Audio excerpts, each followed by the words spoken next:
Pen drive ಪ್ರಕರಣಕ್ಕೆ ಸಂಬಂಧಿಸಿದಂತೆ ವಿದೇಶದಿಂದ ಬಂದು ಮೇ 31ರ ಮಧ್ಯರಾತ್ರಿ ಬೆಂಗಳೂರು ವಿಮಾನ ನಿಲ್ದಾಣದಲ್ಲಿ ಎಸ್ಐಟಿಯಿಂದ ಬಂಧಿಸಲ್ಪಟ್ಟ ಅತ್ಯಾಚಾರ ಹಾಗೂ ಲೈಂಗಿಕ ಕಿರುಕುಳದ ಆರೋಪ ಸಂಸದ ರೇವಣ್ಣ ಅವರಿಗೆ ಬೆಂಗಳೂರಿನ 42ನೇ ಎಪಿಎಂಸಿ ನ್ಯಾಯಾಲಯ ಜಾಮೀನನ್ನ ನಿರಾಕರಿಸಿದೆ.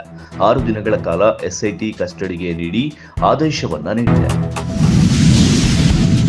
ಕೋಲಾರ ಜಿಲ್ಲೆಯ ಕೆಜಿಎಫ್ ತಾಲೂಕಿನ ಸುತ್ತಮುತ್ತಲಿರುವ ಖಾಸಗಿ ಶಾಲೆಗಳಲ್ಲಿ ಡೊನೇಷನ್ ಅವಳಿ ಹೆಚ್ಚಾಗಿದೆ.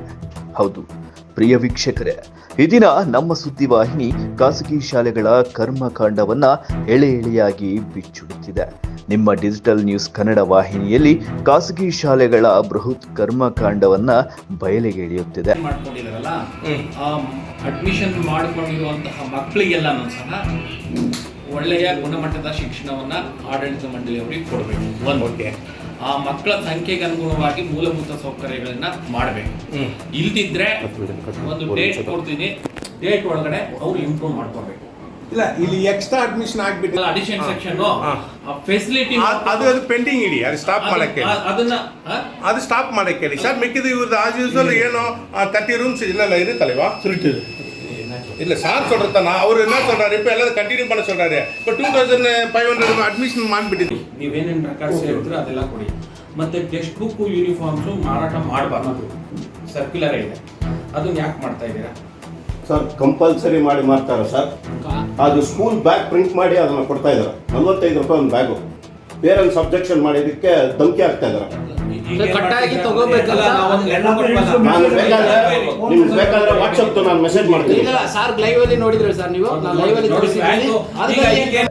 ಒಂದು ತಿಂಗಳಿಂದ ದೃಶ್ಯ ಮಾಧ್ಯಮ ಮತ್ತು ಪತ್ರಿಕೆಗಳು ಪ್ರತಿನಿತ್ಯ ಬೆಳಗ್ಗೆ ಖಾಸಗಿ ಶಾಲೆಗಳ ಕರ್ಮಕಾಂಡವನ್ನ ಬಿಚ್ಚಿಡುತ್ತಾ ಬಂದಿದೆ.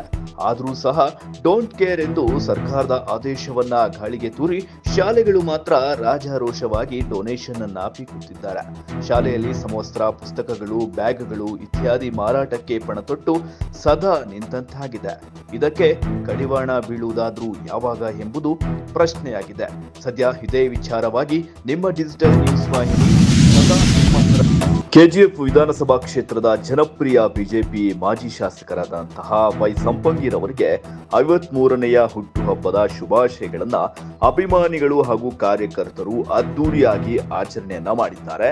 ಇನ್ನು ಜನ್ಮದಿನೋತ್ಸವದ ಪ್ರಯುಕ್ತ ಕಾರ್ಯಕರ್ತರು ಮತ್ತು ಅವರ ಅಪಾರ ಸಂಖ್ಯೆಯ ಬೆಂಬಲಿಗರು ಇಂದು ಬೆಳಗ್ಗೆ ಶ್ರೀ ವೆಂಕಟರಮಣ ದೇವಸ್ಥಾನದಲ್ಲಿ ವಿಶೇಷವಾದಂತಹ ಪೂಜೆಯನ್ನ ಸಲ್ಲಿಸಿ ಸಿಹಿಯನ್ನ ಹಂಚಿ ಸರಳವಾಗಿ ಆಚರಣೆಯನ್ನ ಮಾಡಿದ್ದಲ್ಲದೆ ಇನ್ನು ತಮ್ಮ ನೆಚ್ಚಿನ ನಾಯಕನಿಗೆ ರಾಜಕೀಯದಲ್ಲಿ ಉತ್ತಮ ಭವಿಷ್ಯ ಸಿಗಲಿ ಎಂದು ದೇವರಲ್ಲಿ ವಿಶೇಷವಾದಂತಹ ಪ್ರಾರ್ಥನೆಯನ್ನ ಸಲ್ಲಿಸಿದ್ದಾರೆ. ಅದೇ ರೀತಿ ಕಾರ್ಯಕ್ರಮಕ್ಕೆ ಹಾಸ್ಪಿಟಲ್ ಜೈ ಮತ್ತು ಅರುಣ್ ಕುಮಾರ್ ಹಾಗೂ ಬಿಜೆಪಿ ಕಾರ್ಯಕರ್ತರು ಮೇಘನಾ ವಿಜಯ್, ಯಶವಂತ್, ರಾಜ್, ಆರ್ಮುಗ, ಕಾರ್ತಿಕ್ ಸೇರಿದಂತೆ ಹಲವರು ಭಾಗಿಯಾಗಿದ್ದರು.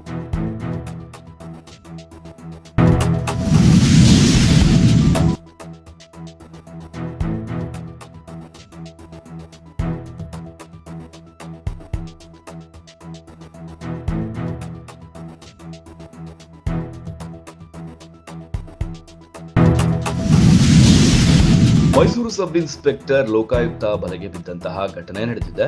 ಕುವೆಂಪು ನಗರ ಪೊಲೀಸ್ ಠಾಣೆಯ ಸಬ್ ಇನ್ಸ್ಪೆಕ್ಟರ್ ರಾದ ಲೋಕಾಯುಕ್ತ ಬಲೆಗೆ ಬಿದ್ದ ಅಧಿಕಾರಿ ಎಂದು ತಿಳಿದು ಬಂದಿದೆ. ಇನ್ನು 50,000 ಲಂಚ ಸ್ವೀಕರಿಸುವ ವೇಳೆ ರೆಡ್ ಹ್ಯಾಂಡ್ ಆಗಿ ಪೊಲೀಸ್ ಅಧಿಕಾರಿ ಬಲೆಗೆ ಬಿದ್ದಿದ್ದಾರೆ. ಇನ್ನು ಪ್ರಕರಣವೊಂದರಲ್ಲಿ ಜಪ್ತಿಯಾಗಿದ್ದ ಲಾಕರ್ ಕೀ ನೀಡಲು ಲಂಚಕ್ಕೆ ಬೇಡಿಕೆ ಇಟ್ಟಿದ್ರು. ಇನ್ನು ಸರಿಸುಮಾರು 1 ಲಕ್ಷ ಹಣವನ್ನ ಡಿಮ್ಯಾಂಡ್ ಮಾಡಿದ್ರು ಸಬ್ ಇನ್ಸ್ಪೆಕ್ಟರ್. ಇನ್ನು ಪೊಲೀಸ್ ಠಾಣೆಯಲ್ಲಿ 50,000 ಲಂಚ ಸ್ವೀಕರಿಸುವಾಗ ಲೋಕಾಯುಕ್ತ ಬಲೆಗೆ ಬಿದ್ದಿದ್ದಾರೆ. ಇನ್ನು ಲೋಕಾಯುಕ್ತ ಎಸ್ಪಿ ಸಜಿತ್ ಮಾರ್ಗದರ್ಶನದಲ್ಲಿ ಕಾರ್ಯಾಚರಣೆಯನ್ನ ನಡೆಸಲಾಗಿದ್ದು ಡಿವೈಎಸ್ಪಿ ಮಾಲ್ತೇಶ್, ಕೃಷ್ಣಯ್ಯ ಸೇರಿದಂತೆ ಹಲವರು ಭಾಗಿಯಾಗಿ ಭ್ರಷ್ಟ ಅಧಿಕಾರಿಯನ್ನ ಬಂಧಿಸುವಲ್ಲಿ ಯಶಸ್ವಿಯಾಗಿದ್ದಾರೆ.